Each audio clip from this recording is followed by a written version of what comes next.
গত সোমবার রাত থেকে বিদ্যুৎ সংকট এলাকায়, সেই সংকটের পরে কিন্তু এলাকার যে সমস্ত টোটো চালক যারা টোটো চালান এবং সেই সংসার তাদের সেই টোটো চালানোর উপরেই নির্ভর করে, যারা ব্যবসা করছেন তাদের ব্যবসায় কিন্তু বিশাল বড় একটা ঘাটতি চলে এসেছে। প্রায় 3 দিন ধরে কারেন্ট না থাকা, অর্থাৎ বিদ্যুৎ সংকট দেখা দিয়েছে। এবং বিশেষ করে সোশ্যাল মিডিয়ার যুগ এবং ডিজিটাল যুগ যেখানে আমরা দাবি করে থাকি, সেখানে 3 দিন ধরে কারেন্ট থাকবে না, সেটা সব থেকে বড় বিষয়। কারণ জেনারেটর ভাড়া করে সেখানে মোবাইল চার্জ করতে হচ্ছে 100 টাকা বা 50 টাকা দিয়ে, সব থেকে বড় বিষয়। এবারে সাধারণ মানুষের কিছু অভিযোগ রয়েছে। তাদের অভিযোগটা হলো, যখন কারেন্টের বিল মেটাতে মানুষ হিমশিম খায়, যখন তারা কারেন্টের বিল সঠিকভাবে মেটাতে পারে না, তখন কিন্তু বিদ্যুৎ দপ্তরের লোক এসে খুব অনায়াসে তাদের সেই কারেন্ট বিচ্ছিন্ন করে দেয়। সব থেকে বড় বিষয়, যদি আজকে সন্ধ্যার মধ্যে এখানে কারেন্ট অর্থাৎ চোপড়া ব্লকে যদি কারেন্ট না পৌঁছায়, তাহলে রাত্রের পর বা সন্ধ্যার পর কি বিস্ফোরণ হবে সেটাই বলার বিষয়। সব থেকে সেটা কিন্তু অপেক্ষায় থাকতে হবে, কারণ ইতিমধ্যে ক্ষোভে ফুঁসছেন সাধারণ মানুষ। অবশ্যই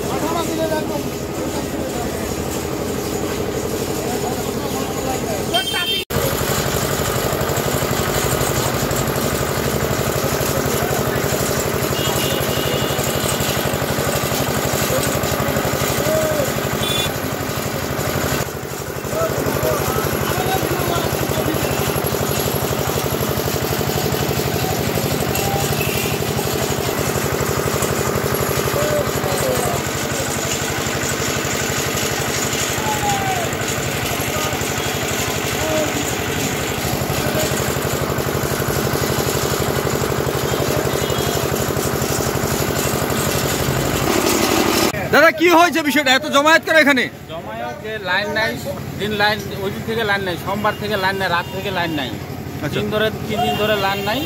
আর যে জেনারেটর ভাড়া করছি ওইখানে 50 টাকা করে একটা মোবাইল চার্জ করাচ্ছি, 50 টাকা করে। এইভাবে ভুগতেছি, লাইনটা তাড়াতাড়ি যেন ঠিক করা হয়। আপনার নাম বলবেন? রফিকুল ইসলাম, বাড়ি মিলিকপাড়া। ঠিক আছে, বিষয়টা কি এখানে এত জমায়েত কেন? এখানে জমায়েত হচ্ছে যে আমাদের সোমবারে আমাদের পাবন ছিল, পাবনের রাত্রি থেকে আমাদের বিজলি নেই। এলাকার মানুষ বহুত পেরেশানিতে রয়েছে। আবার কি আমরা সকলে মিলে, আমাদের কেউ ব্যবসায়ী লোক আছে, আমাদের কারেন্টের পাল্লা আছে, আমরা পাল্লা চার্জ করতে পারি না। আমাদের ব্যবসায়ী লোক, আমাদের ব্যবসা অকাজে পড়ে আছে। সেই জন্য বলতেছি যে যেন তাড়াতাড়ি বিজলিটা দেয়, এর ব্যবস্থা করে। আর হলো যে আমরা কারেন্টের যে বিল দিই, আমাদের বিলের মধ্যে কোনো গাফলাতি নেই। তারপরে দেখা যায় যে যদি আমাদের কারো এমনও গরিব লোক রয়েছে যারা বিল দিচ্ছে না কিংবা দিতে পারছে না, অসুবিধা হয়, তাদের কারেন্ট কাটিয়ে দিয়ে ওরা চলে যায়। কিন্তু এইভাবে আমাদেরকে গরমের সময় আমাদেরকে বিজলি না দেয়। আর আমরা যখন এরকম জায়গায় পৌঁছে গিয়েছি যে আজকে আমাদের কারেন্টের প্রচুর দরকার, কেন আমাদের বাড়িতে ছোট ছোট ছেলেমেয়ে রয়েছে, অন্ধকারে পড়তে পারে না কিংবা পড়তে বসতে পারে না। যদি বিজলি কারেন্টের বিল না দেওয়ার কারণে ওরা লাইন কেটে দিয়ে চলে যায়। কিন্তু আজ আমরা এরকম সমস্যায় রয়েছি, কিন্তু আমাদেরকে ওরা বিজলি আজকে দেওয়ার জন্য তারা করে আসে না এবং কি আমাদের কথাও শুনে না। কতদিন হলো কারেন্ট নেই আপনাদের এখানে? প্রায় 3 দিন হলো। 3 দিনে আমরা বহুত পেরেশানিতে রয়েছি। আপনার নাম? আমার নাম আবুল হাসান। শুনছি মোবাইল চার্জে নাকি জেনারেটরে টাকা দিয়ে চার্জ করতে হয়। এটা করা হয়েছে যে এলাকাতে অনেক এরকম লোক আছে যারা মোবাইল ছাড়া বিজনেস করতে পারে না, আবার মোবাইল ছাড়া তাদের কোনো সমস্যা হয়। সেই জন্য সকলে মিলে একটা জেনারেটর ভাড়া করে 50 টাকা দিয়ে মোবাইল চার্জ করে। আপনার নাম? আমার নাম আবুল হোসেন, বাড়ি কোটগঞ্জ। ঠিক আছে, কি হয়েছে বিষয়টা? 3 দিন ধরে লাইন নেই। আমি বাড়িতে টোটো চালাই, টোটো চালাতে পারি না, আমি লাইনের কখনো বাকি নেই। এই বিষয় নিয়ে 3 দিন ধরে ভুগছি। এর আগে তো লাইন দিচ্ছিল না, 1 ঘন্টা লাইন তো 2 ঘন্টা বন্ধ। কি ব্যাপারটা? আমি কি লাইনের বিল দিই না? 3-4 দিন ধরে অসুবিধা, টোটো ফোটো কোনো চলে না বাড়িতে। আচ্ছা, এখানে দেখছি টাকা দিয়ে চার্জ করছে সবাই, ব্যাপারটা কি? ব্যাপারটা লাইন নেই 3-4 ধরে, সেই কারণে টাকা দিয়ে চার্জ করতে হয় গাড়িগুলোকে। গাড়িতে চার্জ করি, টোটো চার্জ করি, আবার মোবাইল চার্জ করি। এখানে কি জেনারেটর দিয়ে চার্জ করি? জেনারেটর দিয়ে চার্জ করতে হয়। আপনার নাম? মইনুল হক, বাড়ি কোটগঞ্জ। কি হয়েছে বিষয়টা? আমার 3 দিন থেকে লাইন নাই।